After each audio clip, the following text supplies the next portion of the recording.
নমস্কার বন্ধুরা, welcome to R K sports. আশা করি তোমরা সবাই সুস্থ ও ভালো আছো। তো আজকের এই ভিডিওতে কিছু গুরুত্বপূর্ণ আপডেট শেয়ার করতে চলেছি।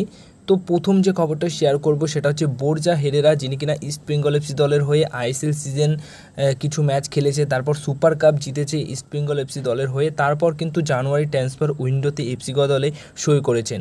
তো এফসি গোয়া দল বা এফসি গোয়া ম্যানেজমেন্ট কিন্তু একটা বড়সড় অ্যানাউন্সমেন্ট খুব তাড়াতাড়ি করে দিচ্ছে, বাট সোর্স অনুযায়ী যেটুকু খবর থাকে আমাদের কাছে সেটা হচ্ছে বোরজা হেরেরা আরও কিছু বছরের জন্য এফসি গোয়া দলের সঙ্গে চুক্তি বাড়িয়ে নিচ্ছে, মানে কন্ট্রাক্ট এক্সটেনশন করছে এফসি গোয়া দলের সঙ্গে।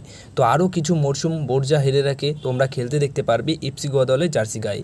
যেভাবে হায়দ্রাবাদ এফসি দলে খেলেছেন, তারপর ইস্ট বেঙ্গল এফসি দলের হয়েও তেমনই পারফরমেন্স করেছেন, তার পাশাপাশি গোয়া দলের হয়েও কিন্তু সেই একইভাবে পারফরমেন্স করেছে। তো তার পারফরমেন্সের যে ধারটা সেটা কিন্তু একটুও কমেনি, একদম সেম লেভেলে রয়েছে এবং আরও বেটার পারফরমেন্স তিনি কিন্তু করছে। তাই এফসি গোয়া দলের জন্য কিন্তু দুর্দান্ত একটা সাইনিং হচ্ছে, এটা কিন্তু বলতেই পারি।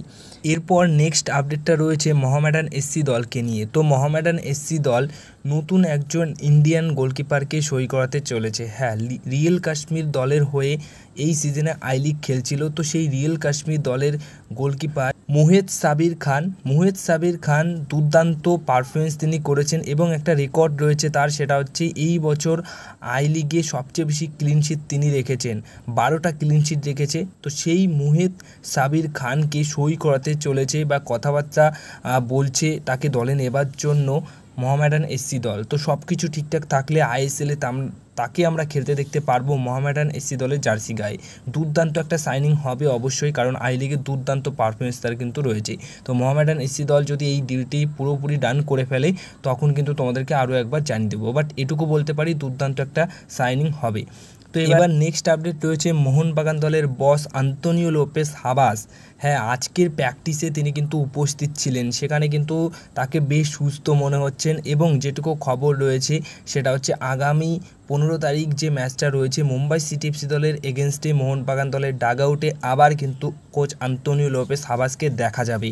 তো কোচ আন্তোনিও লোপেস হাবাসকে দেখা মানে আমরা কিছু নতুন পরিকল্পনা দেখব ম্যাচের মধ্যে, যেগুলো খুব তাড়াতাড়ি পরিকল্পনা হবে এবং সেই অনুযায়ী ম্যাচ খেলাবে, কারণ পিছিয়ে যেতে পারে বা এগিয়ে যেতে পারে, সবসময় তো পরিকল্পনা বদলাতে হয়। তো সেই কোচ মানে হাবাসকে কিন্তু সেটা আমরা করতে দেখতে পারবো এবং তিনি থাকলে মোহনবাগান দল একদমই অন্যরকম পারফরমেন্স করে সেটাও কিন্তু আমরা দেখতে পারবো। আর সেইটাই আমরা মিস করছিলাম গত কয়েকটা ম্যাচে, কিন্তু সেটা আর মিস করব না, কারণ মুম্বাই সিটি এফসি দলের এগেনস্টে মোহনবাগান দলের ডাগ আউটে আবার ফিরছে কোচ আন্তোনিও লোপেস হাবাস।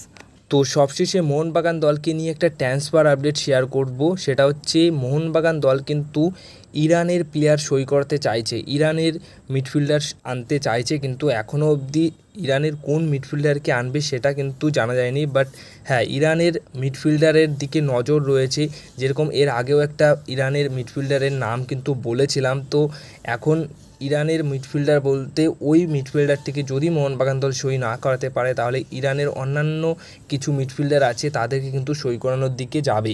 এবার সেখান থেকে দাঁড়িয়ে এখনও তো কোনো নাম জানা যায়নি, বাট হ্যাঁ, আমি একটা পার্সোনাল মতামত হিসেবে যদি বলি তাহলে ইরানের একটা মিডফিল্ডার আছে যার বয়স বর্তমান সময়ে দাঁড়িয়ে 27 বছর।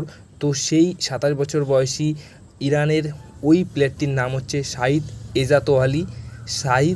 এজাতোয়ালি।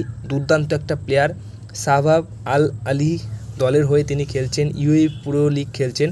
তো দুর্দান্ত একজন প্লেয়ার, যদি এই প্লেয়ারটিকে মোহনবাগান দল সই করাতে পারে তাহলে কিন্তু দারুণ একটা সাইনিং হবে, কারণ এই প্লেয়ারটি ডিফেন্সিভ মিডফিল্ড পজিশন ছাড়াও সেন্টার ব্যাক পজিশনও খেলতে পারেন।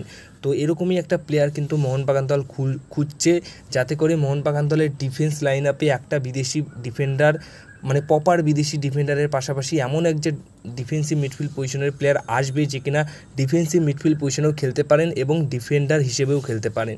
তো তেমনই বিদেশি প্লেয়ার আনার চেষ্টায় রয়েছে, আর তার জন্য মানে সেই অনুযায়ী সেই পজিশনের বিদেশি প্লেয়ার হিসেবে এই প্লেয়ারটি কিন্তু একটা দারুণ চয়েস হতে পারে। তো দেখা যাক শেষ অবধি কী হয়। একটা ডিফেন্সিভ মিডফিল্ড পজিশনের প্লেয়ার তো অবশ্যই আসছে, আর সেই বিদেশি প্লেয়ারটি আসবে হামিলের বদলে। তো শেষ অবধি দেখা যাক কোন প্লেয়ারটিকে সই করায়, বাট দুর্দান্ত একটা সাইনিং হতে পারে যদি এই প্লেয়ারটিকে সই করায়। এই বিষয়টা নিয়ে পরবর্তী সময় কোনো রকম আপডেট পেলে অবশ্যই জানাবো, বাট হ্যাঁ, তোমাদের কি মতামত সেটা অবশ্যই কমেন্ট বক্সে জানিও যে প্লেয়ারটিকে আনা যেতে পারে কি পারে না। তো এই ছিল আজকের ভিডিও। যদি ভিডিওটা ভালো লেগে থাকে তাহলে ভিডিওতে করো একটা লাইক, আর চ্যানেলটিকে যারা সাবস্ক্রাইব করোনি চ্যানেলটিকে